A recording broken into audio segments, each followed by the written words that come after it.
Thank you. It's a phase 1b study, initially dose escalation with a nectin-4-targeted antibody with a novel linker and exatecan as the payload. And we know that in urothelial cancer, that nectin-4 is a validated target with patients responding very well to enfortumab vedotin targeting nectin-4. The antibody is a different binder, has a different linker, and has a different payload, and has a different FC receptor design.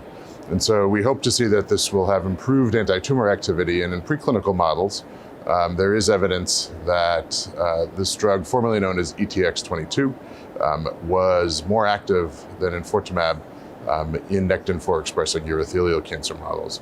We also know that nectin-4 is expressed in multiple cancer types, including prostate cancer, breast cancer, and lung cancer.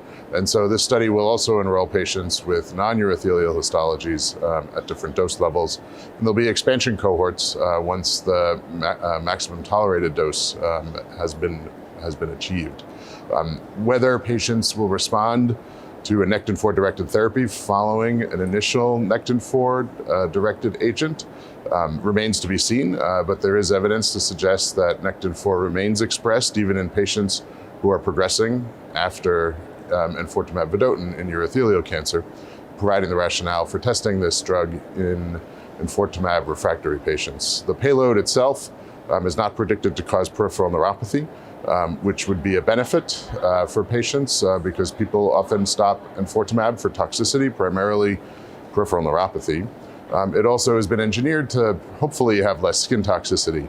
Nectin-4 is expressed in the skin at low levels, and it's an on-target toxicity, the rashes that we see with enfortumab. And so we'll see how this drug pans out.